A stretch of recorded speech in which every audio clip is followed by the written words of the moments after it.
sa inyo lahat! It's Ezekiel Benzi here again for another video. So for today's video, we're going to do the experiment number 11, which is the JK and the D flip-flops. So what are you waiting for? Let's go! So ngayon, di-discuss muna natin kung ano ba yung D flip-flop natin. So ito yung diagram ng D flip-flop. So the inverter connected from the S or set input to the R reset input guarantees that the inputs will never be at the same logic condition. Notice that now there is only one input needed. The resulting configuration is called the D flip-flop. The D flip-flop is named after the single data input. This output simply follows the logic signal of the input. If the input is high, the output is also high. This flip-flop may operate like an ordinary buffer, but its gate input allow it to function differently. The output remains in the current state regardless of the input logic, as long as the gate input is low. In other words, the flip-flop can ignore the data in its input until it is gated. So next is the JK flip-flop. So ito yung diagram ng JK flip-flop. So another way of going around the problem of the SR flip-flop is to add AND gates to the inputs as shown in the previous page. This configuration is known as the JK flip-flop. Unlike the SR flip-flop, a 1 or logic high on the input toggles the output. In short, the output goes high when it was previously low, and vice versa. This is an important operation that makes the JK flip-flop a popular component in dividing and counting circuits. So para sa experiment natin na to, una nating gagawin is yung unang diagram is yung D flip-flop. So kailangan natin ng tatlong NAND gate.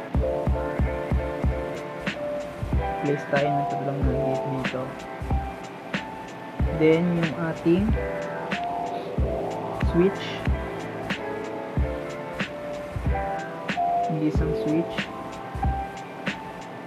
The next is yung ating output na light, tatlo. Ayan.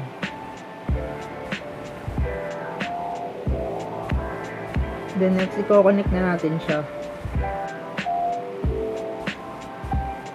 Natin siyang i-connect.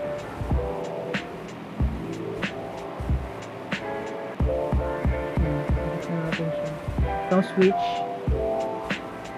dito natin kukonect sa unang NAND gate. The next,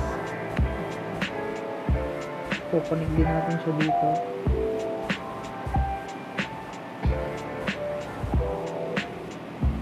Lalagay tayo ng node para mas maayos yung connection.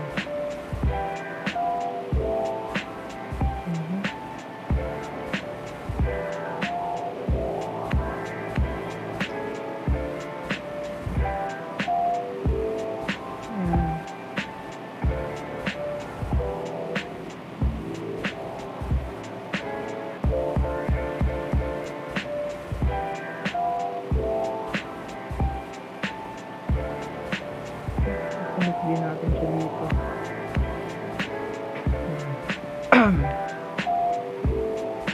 Then itong last is yung output natin.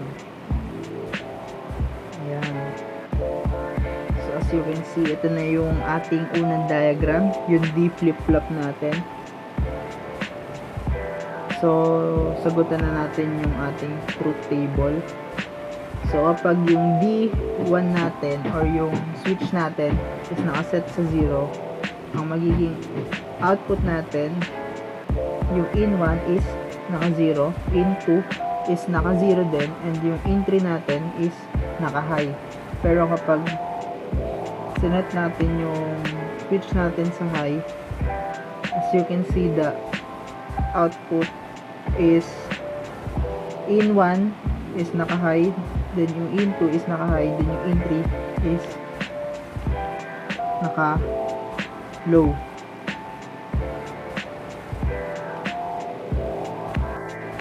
Next is our second diagram, which is the JK flip-flop. So all we need to have is 4 NAND gate. 2, 3, 4. Ayan. I-place tayo ng 4 na NAND gate dito. Itong JK flip-flop is para din siyang SR flip-flop, pero mamaya makikita nyo kung ano yung pinagkaiba nila kapag pinag-connect na natin yung circuit. So yan, maglalagay din tayo ng NAND gate natin dito.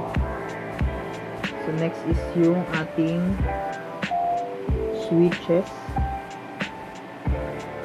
Tatlong switch, 1, 2, 3. Ayan, lalagay natin yung switch natin dito.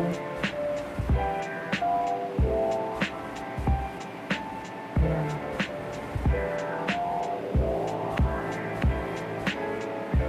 Then yung ating 4 na output, 1, 2, 3, 4. Una dito sa gitna.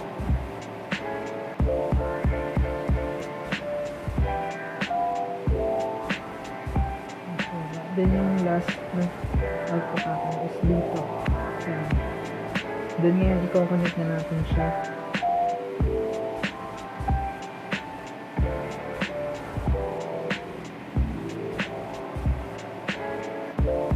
Palagay tayo ng node para mas maayos yung connection.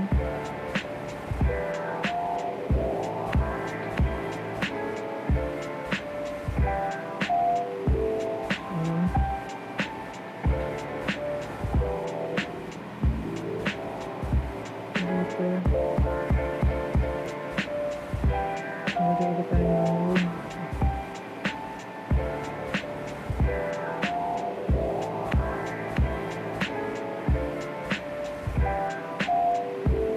Connect natin ito dito.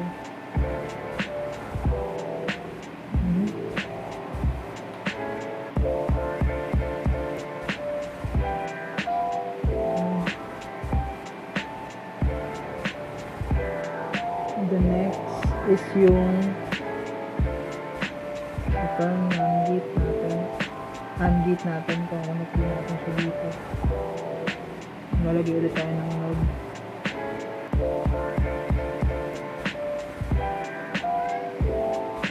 Yung connect natin dito.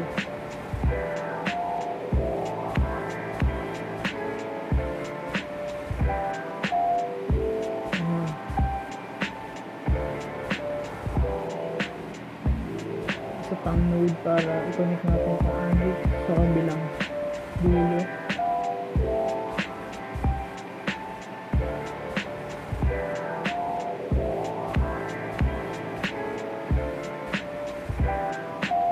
Yung connect natin siya dito. Yan. Then lastly is yung ating mga lights or yung ating LED dito sa ating switches. Kukonek din natin siya dito. Ayan.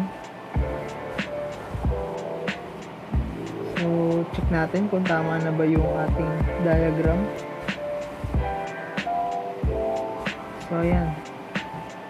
Tama na yung ating diagram. So, ngayon, ito-test na natin siya.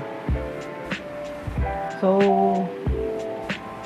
sinabi ko kanina, para din siyang SR flip-flop, which is hindi gagana yung mga yung SR or yung JK switches habang yung clock natin is nakaset sa low.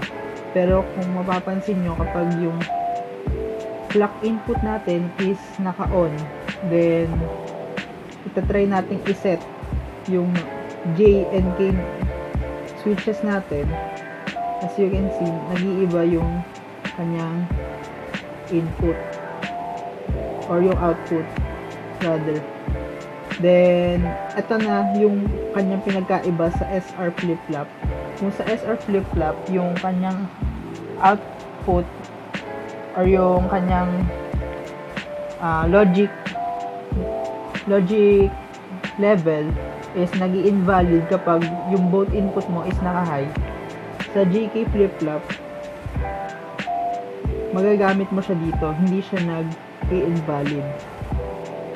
Ganyan yung magiging result niya. Infinite yung kanyang result. Ayun yung pinagkaiba ng SR flip-flop sa JK flip-flop. So, I hope you learned something from this video. So, kita-kita ulit tayo sa ating next na experiment. Stay safe and healthy and God bless. Peace!